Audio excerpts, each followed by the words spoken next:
at www.join-odyssey.com. And then we do awesome events with awesome people like Vyju that we're doing today. So very glad to have you all here, and I'll let Vyju take the stage. So before we get started, if everybody could please turn their cameras on so I know who is in the room. Sabrina, Laura, Ruby, Jesse, and Lulu. Thank you for that. Yes. So, I had the pleasure of working with Brian when he was a student at Columbia Business School. I've pretty much been an educator, an advisor all my life. Right now, currently, I'm with Columbia Business School as an advisor to MBA students, largely working with students pursuing technology and consulting. Right? And I also work a lot with international students because I was one myself. My background includes a master's in statistics and a master's in electrical engineering from Columbia. And anyway, today I'm really pleased to talk to all of you about, yes, thank you, Laura. Really pleased to speak to all of you today about the 2-hour job search. I know that this was reading material that Brian had encouraged all of you to look at. I don't know how many of you had the chance to read the book. Anybody bought the book, read it, show of hands? Don't worry if you haven't. It's not. Don't worry if you haven't, no problem. Not at all. Yeah. So as the title suggests, it's a 2-hour job search. Actually, you know what? It's a bit of a misnomer. The strategy to set up takes 2 hours. Your job search is going to take a lot more than that, right? If you want a job in 2 hours, what you need to do is pick up the phone and say, hello, mama, I need the job, right? That's how that happens. That's a 2-hour job search. Everything else, 200 hours is what you need to set aside in order to do a good job. So what I'm going to give you is a really high-level overview on how to come up with a strategy to look for a position, right? What you then need to do is to talk to your mentors, your college advisors to move you forward. But this strategy actually gives you clarity and a sense of confidence on how to move forward. Does it make sense? And when you read the book, you'll understand why. By the way, if you went on Google and simply typed in 2-hour job search, you will have access to wonderful PowerPoints that are very exhaustive, as well as a lot of videos. So if you go on YouTube and look for the 2-hour job search video, you'll find quite a few of those, especially by the author. The book was written by Steve Dalton. So look for his videos for more details. Today, we are going to spend about 45 minutes just kind of getting a high-level overview. Is that okay with everybody? But if you have any questions, post them in the chat because Brian will be monitoring it, and then we'll try to answer as many as we can. But what I'd love for all of you to do is open up your laptops. I mean, your laptops are already open, sorry. Pull up a Google Sheet. And then we can kind of work together as much as we can today. Also, anybody who submitted a question for the registration, I have them in front of me, so we'll try to work them in throughout the workshop. Fantastic. Yes. So let's go with the presentation. By the way, I've started an academy called the Career Success Academy. We don't have a website yet, but if you have any questions, you can just shoot me a note. Brian will share my email address with you. Feel free to connect with me there or connect with me on LinkedIn as well. All right. So what are some of your problems, by the way? Let's look at your problems, right? Everything is one click now. It's like ordering on Amazon. You can apply for a job, right? Which means what? Employers are getting flooded with positions. Way too many applications. The second thing is, most of us only recognize the huge companies. People know Google. People know Amazon. People know McKinsey. People know Goldman Sachs. But those companies are only 0.1% of the companies that are around in the world. The remaining 99.9% of the companies have a huge brand recognition problem. Is that okay? So it's unearthing opportunities. So it's the second thing to remember. What are some other problems that you might have, the minor problems? Well, some of you might say, I don't even know where to start. How do I apply? Or some of you may be just sending out applications upon applications, and then it seems to go into this black hole and you don't get any responses, right, everybody? Or you say, oh my God, all my friends find jobs so easily, I'm unlucky. Or you go, how am I supposed to get experience if you won't let me get an internship? It seems like a vicious cycle or a chicken and egg problem. In order to apply for a job, I need to have experience. But if you don't give me a job, how am I supposed to get experience, right? And finally, you're like, I'm studying this major. I have no idea how this major is connected with my job. So these are some common problems that you may be facing. But for today's sake, we're going to assume that you have a sense of what role that you might be interested in and an industry. So you might say, I'm interested in being an accountant, which means I'm looking at the finance sector, maybe in a consumer company or maybe in a technology firm, right? So you have a sense of a role that you would like to pursue or an industry that you would like to pursue. Or you might say, love technology, I'm prepared to do anything in a technology space. I'm willing to explore more. Or I really see myself as a management consultant. Or I'm studying econ or whatever it is, I want to be an investment banker, right? So I have some idea because this presentation presupposes that you have some idea. Is that okay with everybody? If you have no clue where to start, you need to take a step back and do some self-exploration. Work with your career center to get those ideas. All right.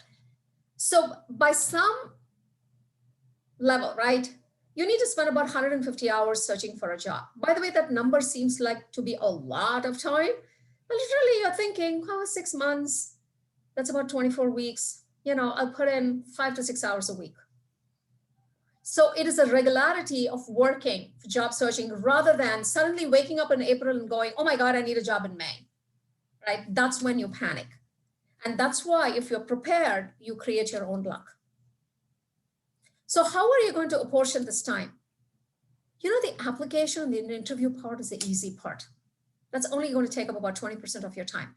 It is the researching of companies. It is the reaching out to people. It is sending all those emails, having those conversations and doing the follow-up work that's going to take up the bulk of your time. And by the way, this is easier to do. You don't feel as pressured. You don't feel as anxious, and you don't go through the highs and lows if all you're doing is just random application on LinkedIn or on a job site, right? You rarely get great results that way. Is this okay with everybody? So what we're going to focus today is on this 80% part. Actually, typically, how do you reach out to people? What kind of emails are you going to have? What kind of conversations are you going to have? Right? This actually pays great dividends. The question is, whom do I reach out to? And the 2-hour job search gives you a really nice path on whom to reach out to. All right. So how do you build a great career? Well, first of all, you got to be curious. You got to be willing to try a lot of stuff. When you have a problem, you want to reframe it, right? And I'm sure Brian, in this case, would recommend a book to answer some of these questions. It's called Designing Your Life. It's another great book to read. And then you have to remember that it's actually a process. Finding a job is actually a process. And finally, please don't hesitate to ask for help. When you ask for help and know how to ask for help, AKA you are helpable, right? People are willing to help you and get you over to the finish line. Okay with everybody? So what we're going to focus is this part. We're going to be curious. We're going to try a lot of stuff. We're going to understand that it's a process. It's going to take 150 hours, maybe more, maybe less. And we're not going to be shy about asking for help. And when there is a problem, we'll try to reframe it. So what do most of your friends do? Or what do most people do when they apply for a job? They see companies that they recognize, your Googles, your Facebooks, your McKinseys, your Goldman Sachs, and they all rush towards it. That is what we call the 0.01 problem, right? There's this one job here, this lucky person here, and all these applicants. By the way, this is the bachelorette. And you know how it's going to end. This person is going to pick exactly one person. That's it. Everybody else goes home unhappy. You don't want that. You want to change it so that you are in the middle and the offers come to you. That's the goal. All right. So what is the 2-hour job search method? That's the book, by the way. What we're going to do is we take this job search and we split it into 3 components. And I kind of think of this as a, what do I want to call it? Oh God, I forget this. What did Henry? Roadmap. A roadmap. But also you repeat the same process over and over again so that you get efficiencies in the process. It's like assembly line. So what are we going to do first? We're going to prioritize employers. So you repeat that same process. Then we'll figure out how to convince employers, how to contact them and how to convince them. So 1 and 2 is what we're going to work on a little bit today. I'm going to give you an overview, and convincing advocates will talk about what it actually means. So does everybody understand these 3 things that we're going to work on today? All right. So what is this finally? We create what we call a LAMP list. This is an acronym, LAMP. It stands for a list of companies, and we select 40 companies, and I'll tell you why 40. We find advocates or alumni within each company. And then we ask ourselves, what is my motivation to reach out? And P stands for posting. And I'll go through this 1 step at a time. So remember this acronym, LAMP, reminds you of a light. And that light will show you the way. Is that okay with everybody so far? Moving on. So when you're done with your LAMP list, this is what it's going to look like. That's why I said open up a Google Sheet. So you're going to create a Google Sheet with 1, 2, 3, 4, 5, 6, 7 columns. The first column is simply going to be numbers 1 through 40. The second column's list, its title is going to be list.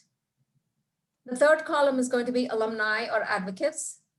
The fourth column is going to be labeled motivation. The fifth column is going to be labeled posting, then contact 1 and contact 2.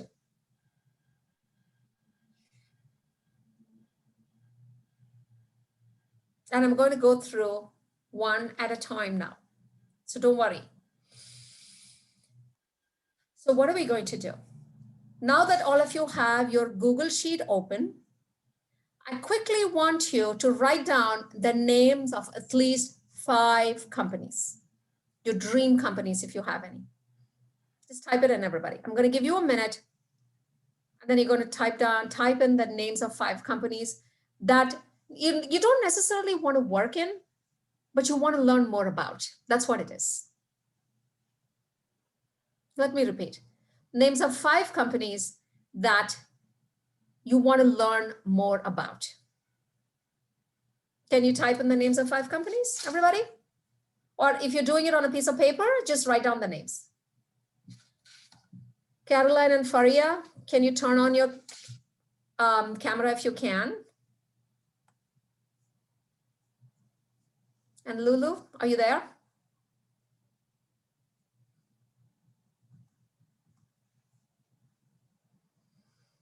Okay, was everybody able to write down 5 companies? By the way, these are the first 4 companies that you see here at the top, mid-sized technology firms. And I misspelled Keystone. It's actually Keystone. Keystone Consulting and Acqui Consulting are mid-sized consulting companies that are not McKinsey, Bain, and BCG, right? That's what everybody thinks of. Now, the goal is for you to work vertically, go down. So what I'd love for you to do is think of dream employers that you would like to work in or want to learn more about. You can go on LinkedIn and see where your alumni have landed. You can go to your college jobs board. Those of you who are in college, your college will pretty much have a career center. And if there is a career center, they should have a jobs board, right? And the jobs board will have a list of companies that are posting for positions. So what I would like for everybody to do is go home and quickly develop a list of 40 company names.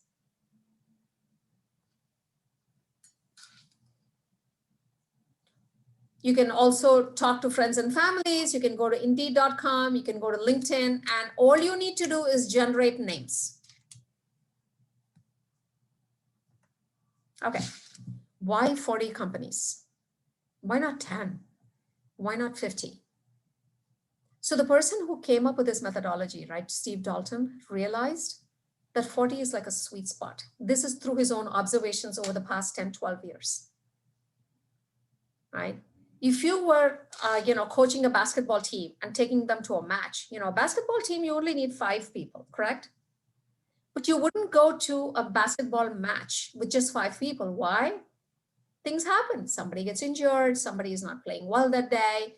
So you always have substitutes, don't you? And you may also want to train other people. So just like a good coach has more players than he or she needs. So similarly for us, when you're job searching, it's not essential just to have your dream companies, because what happens if you don't land them? Remember, competition is pretty fierce these days. So that's why you develop a deep bench of 40 companies.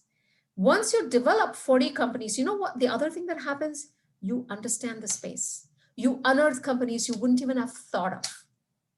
Somebody might mention something and you go, oh yeah, I've heard of that company. Why? Because it's on my list. I think it's really tempting to just have those 3 companies that you love because of how much work it is to get to 40, but it pays off. It pays off. So really, really everybody, work hard. You will become a great detective in unearthing companies. It's like a game that you're going to play. Where are you? Company that I'm interested in learning more about. Any questions so far? All right. The next thing is you want to look at, am I sharing? No, right? You stopped sharing just a second ago. Oh, I was sharing? Okay. Okay. The next thing you want to do is to have somebody, an alumni or an advocate within the company. Let's just think of alumni. How would you know who's working in the company? Well, you go to LinkedIn and then you pull up your university's website and they actually will have a button that says alumni. You click on it and it'll tell you all the alumni from your university who are working and where they're working. And as you begin to type in the names of those 40 companies, all you want is a yes or no. That's it. Don't click on them. You don't need to do anything. What are we trying to discern? Well, is somebody from my university currently working in the company or has worked before? Which means the company knows about my university and people from my university know about the company. That's all we're thinking about. You may contact the alumni, you may not contact the alumni, right? So it's simply yes or no. Does it make sense, everybody? So that should take you, 15 minutes? Because you're going to be on LinkedIn and simply typing in the names of companies and all it's going to tell you yes or no. Even if there are 10 people from your university who work in the company, you still put in a yes. It doesn't matter how many people from your university are in the company, right? Yes or no. So this is all you're going to do. Boom, boom, boom, boom, boom. 15 minutes, you should be done. Next step, we're going to talk about motivation. All it is a very simple scale, 1, 2, or 3 in that column. 3 says, I'm willing to undergo a lot of pain to reach somebody in the company. I'm super motivated to learn more about the company. 1 is, you know what? I really don't know much about the company at all, and I'm not so sure. Obviously, there's not going to be a 0 because you're not going to put a company that you don't want to work in or learn more about, right? It makes no sense.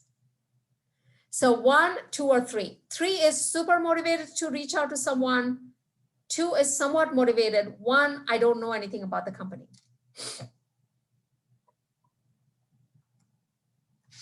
So that's what it's going to look like.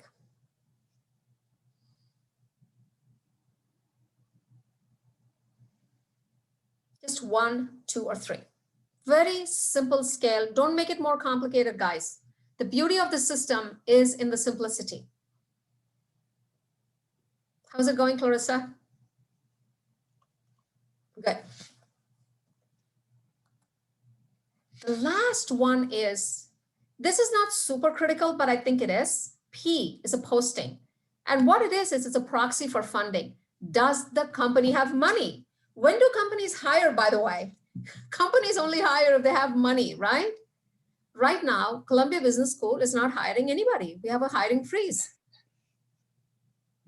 So if Brian is interested in working for the business school, it makes no sense for him to reach out to us. We're not hiring, no postings, nothing. Don't bother. Come back to us in a year. So look at job postings on the company websites or on jobs boards. If 3 is, oh my God, they have an internship posting that's exactly that I'm interested in, you give it a 3. 2, well, there's a posting, it's somewhat relevant. I'm really super interested in sales. This seems more to be marketing, so maybe I'll give it a 2. 1 is, oh my God, they want a CFO, a chief financial officer. They still have money, but the job they've posted for is not one that I am interested in. Sorry, 1 is no posting at all. Sorry, yeah. Again, we're keeping it very simple. That's right. 3 is if it's super relevant. 2 is it's somewhat relevant. And 1 if there is no posting at all. One could be no posting or completely irrelevant. It doesn't matter. I mean, there's no point in you approaching the firm now. The key thing is do not click. We're not going to apply to anything now. The application comes later. This process, by the way, of creating this list, the lamp list, this is a lamp list, guys, we're done, right? The major part of it. This should take you 2 hours, done. Remember, we did no research, we did nothing. We just created a list of companies, went on LinkedIn, yes, no for alumni, asked yourself, how motivated am I to learn more about the company? And P is, what kind of job postings do they have? The job posting might take you about 45 minutes, or so, an hour to find out, right? Because you got to go company by company, on Indeed or LinkedIn, you got to look for job postings. Good, everybody good so far? And I put the list of lamp steps in the chat in case somebody missed it. Oh, good, okay. Now what do you have to do? This is what, we got to find 2 contacts in each company. Why 2? We'll talk about it. Lulu's asking, shouldn't we apply for the position as soon as the position is posted? Yes, if you are super interested in the position and it's very relevant and you're ready to start working, let's say in the next 6 to 8 weeks, go ahead and apply. Right? And then do this anyway, which is reaching out to contacts. You do have to reach out to contacts. But just sometimes it's more helpful to reach out ahead of time before submitting the application. Right. That's why, the Career Success Academy that I launched, it says fortune favors the prepared. If you had done this 6 months ago and you're ready now, you don't have to worry about applying to a company that you haven't reached out to before. So just to reiterate, the lamp list of target firms, alumni and advocates, motivation, postings as a proxy for urgency. So now what we're going to do is you are going to sort your list. How are you going to sort your list? First by motivation. If you are super motivated, you will do the job. So first by, does everybody know how to sort, by the way? Do you all know how to sort Google Sheet? Maybe you can tell them, Brian, later how to actually sort it. Okay. And then by posting, and then by alumni. This is not super important at all. So this is what it'll look like. See, the 3s are on top, then the 2s, right? And then the 1s. And what Steve Dalton says is at any given time, focus on 5 companies, because if you focus on more than 5, you will drive yourself crazy. Right? You cannot, your brain cannot handle all that information. Even if you don't know how to sort, just put in the companies where you're super motivated first. That'll help. Okay, what you want to now do is find people. How do you find people, by the way, who work in the company? And who are these people? Who is John Doe and Jane Doe and JD and KD? I mean, who are these people, right? So we're now going there. Contact employees. Right? Who are these people? I'll come back to this again. These are people, you'll find them on LinkedIn, or you'll ask people, do you know anybody who works in that company? Sorry, right? You can ask faculty, you can ask friends, you can ask Google, you can ask LinkedIn, you can just cold email people and ask them for help. Who are these people that you want to talk to?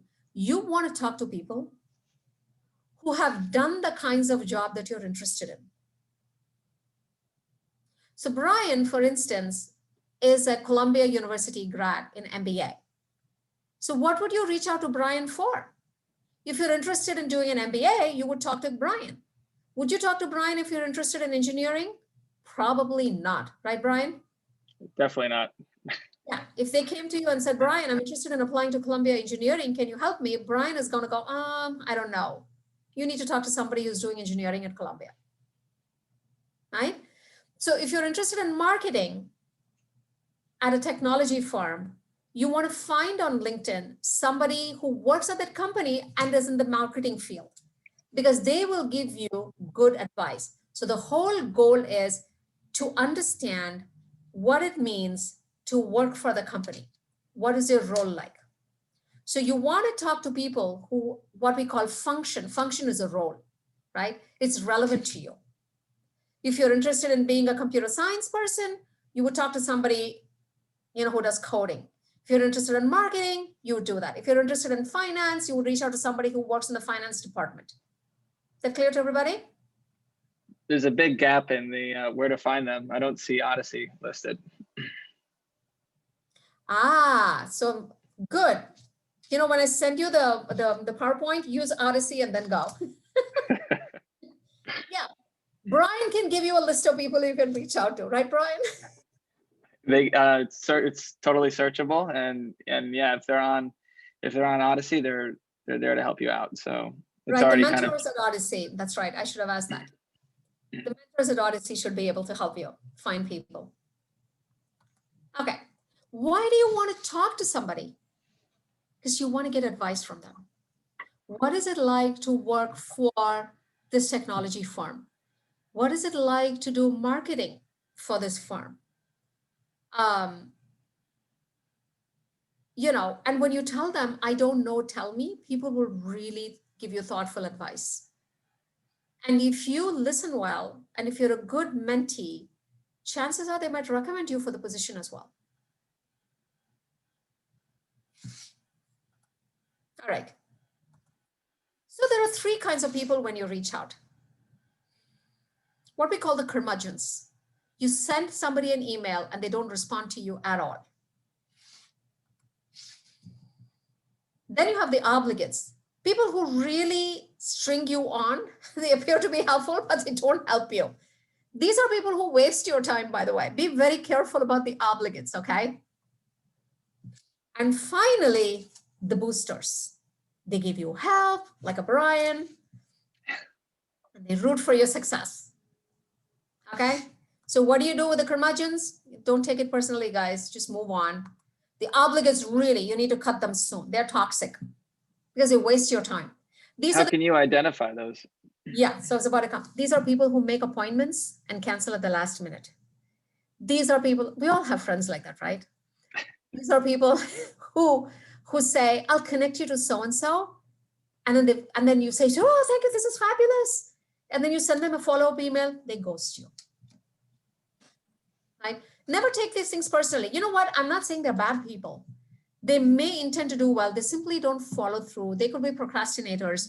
Some people, promise more and deliver less. They take on more than they can deliver. So there are lots of people like that. So again, they're not bad people. They're not helping you today. So let's not waste our time on them. What you really need to do is work with the boosters. And you don't need that many boosters in your life, by the way. You just need one for every job. That's all you need.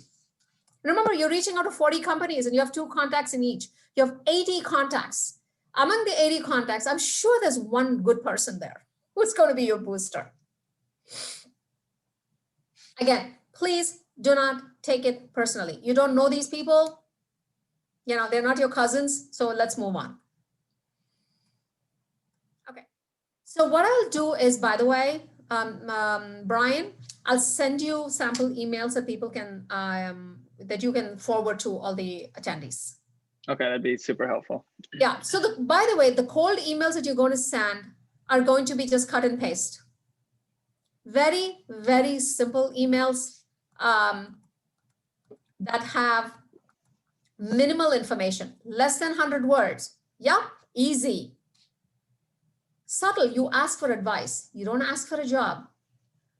Always throw a question in there. When you ask a question is when people will respond, right?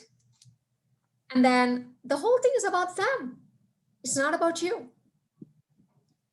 And then you're sincere. And you can use the same email again and again and again and send it out. You just have to use, you know, the name of their company and so on. What is critical, by the way, is the subject line. And that's why that role is important. Your marketing experience, your coding experience, your consulting experience, your investment banking experience, your investment management experience, whatever it be, right? You want to talk to them about what they do.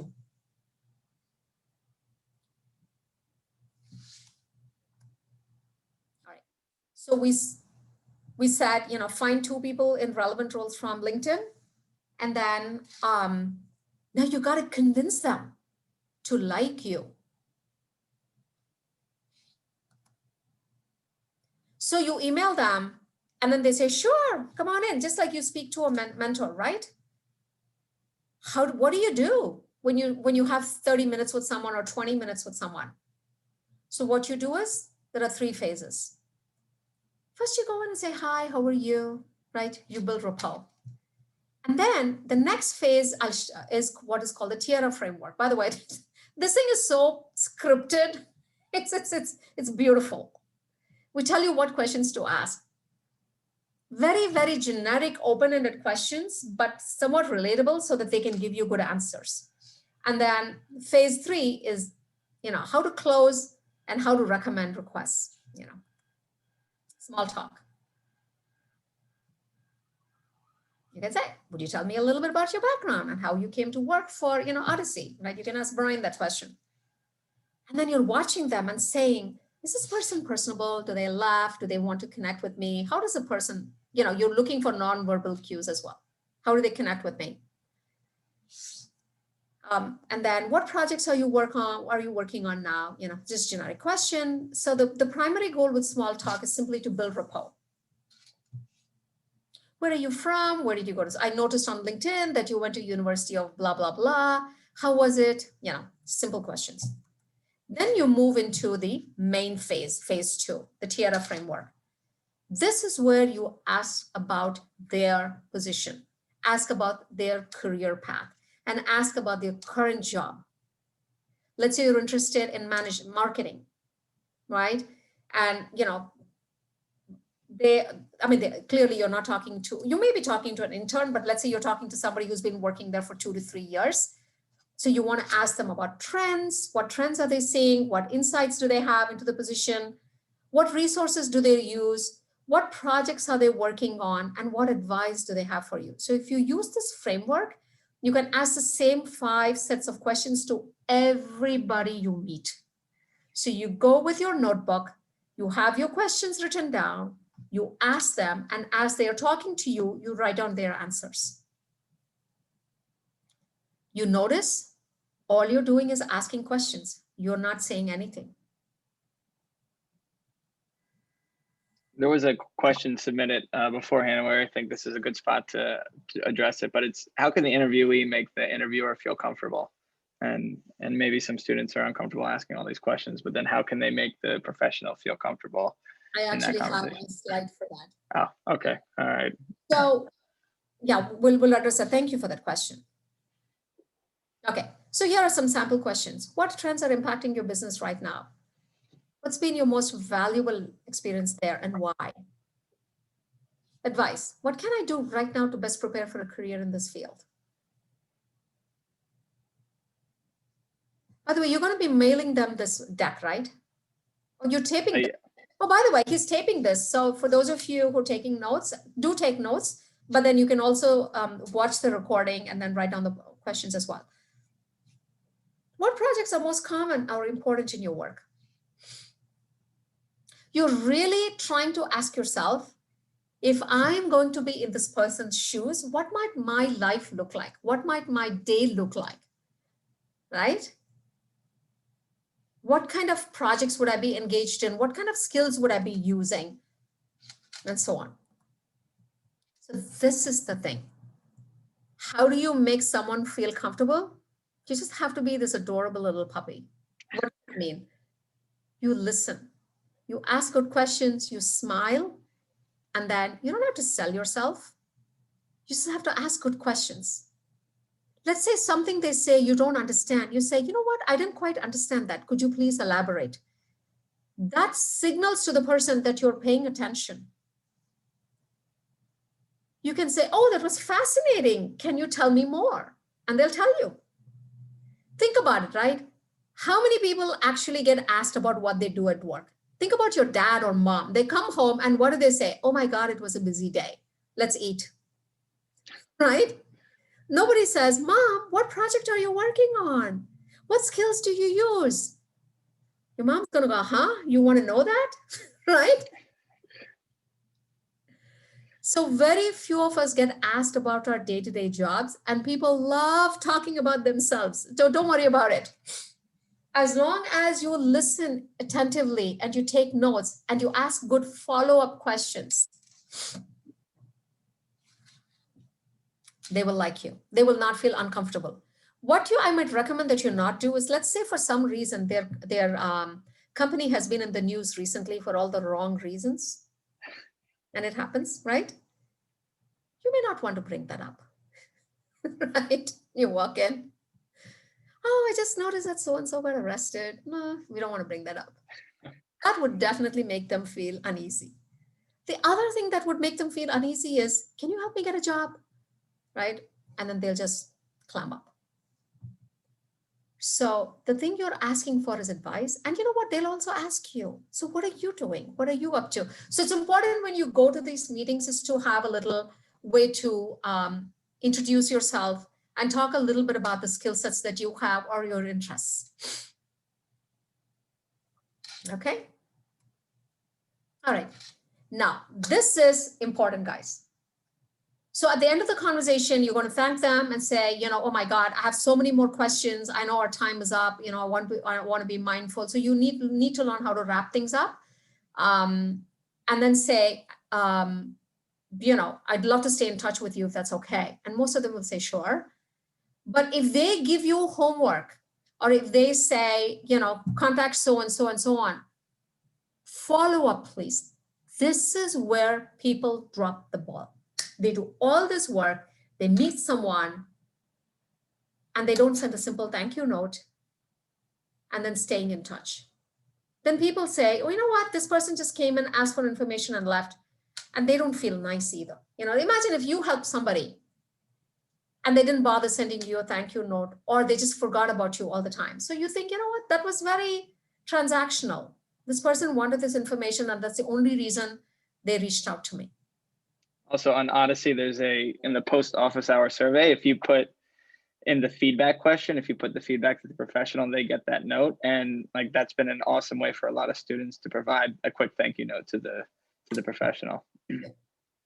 So what is the key takeaway here? We have 2 minutes. The key takeaways are, have a list of 40 companies, right? Reach out to people. And by the way, there's more information because of lack of time. I didn't go into some of the other details, which is, let's say you reach out to a company, you reach out to your first contact, no response. You send them a follow-up note 3 days later, no response. So you reach out to the second contact. That's why you have 2 contacts as a backup, right? If the first person does not respond, you reach out to the second person. If they don't follow up either, nobody responds to you from the company. What you then need to do is take that company, move it to the bottom of your list, and move company number 6 in. So at any given time, you're focusing on 5 companies. Is it clear to everybody? It's like a player on your team got injured. They got to go sit on the bench. You got to move somebody else into your team. So you're always playing with 5 players, guys. Now, let us say you got a booster. Somebody says, come on in, Stella, I'd love to talk to you. You have the conversation. So what do? You send them a thank you note. At the end of the conversation, what you would like to say is, I love this conversation. This was super helpful. Is there anybody else from your company you can connect me with? If they say, sure, I'll connect you to Jane. In your thank you note, you want to reference and saying, you also offered to connect me with Jane. Love to see that happen, right? Now, if they do connect with Jane and you end up having a conversation with Jane, now this is the crucial part. After you have a conversation with Jane, Jane gets a thank you note. Remember John Doe, whom you spoke to first, also gets a thank you note with details. Talking to Jane was super helpful.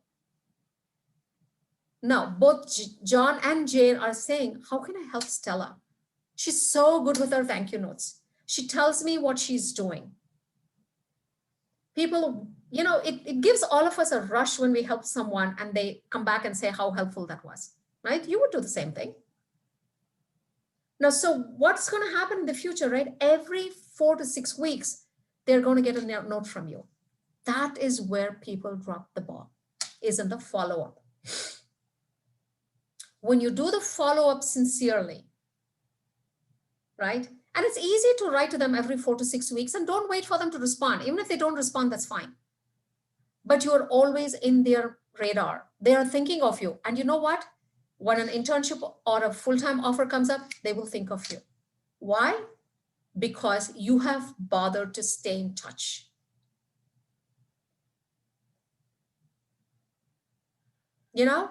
The emails that you send out, the follow-up emails that you send don't have to be huge. Little, 100 words. These are the classes you're signed up for. These are the kinds of projects you're working on. By the way, you've now launched, you're now in the throes of, looking for internships or full-time positions. And then that's it, right? Do you have any advice for me? You don't come out and say, I want to work for your company. But at some point, if they respond, you can say, if you see an offer cross your desk or a position that you think might be suitable for me, could you please let me know? That's it, right? And then when they see a position that's suitable for you, chances are they will think of you and forward it to you. I do that all the time with my advisees who are in touch with me, right? So that's critical. And these relationships, guys, are for life. It is like planting a seed and watering it and taking care of the plant. This may bear fruit in 3 months for you as an internship or a full-time offer now. Sometimes you nurture these relationships 3 years later, 5 years later, they might come back and say, hey, we're looking for an analyst, we're looking for an associate. Love for you to join. So this is project management for yourself. You're doing this for yourself. So I tell my students, you are the CEO of your job search. You have to work for yourself. That's where the 150 hours comes in. So what are you going to do 80% of the time? Every day, set aside an hour. You're either sending somebody an email, you're following up with an email, you're scheduling a coffee chat. You do about 80 coffee chats. I guarantee you'll get at least 3 to 4 offers. I kid you not. Right, Brian? Yep, 100%. That's what it is. The Odyssey, the 2-hour job search book has details on how to write emails, how to write follow-up emails, how to set things up on your calendar so that it reminds you. So every Monday morning, you send 5 emails to 5 people and companies. Then you don't do anything. As they respond, you respond to, when people respond, you respond back. And then you ask for a coffee chat, and then you do the follow-up emails. If nobody responds from a company, then you send it to the second person on your contact list, right? But that's all you're doing. Nothing great.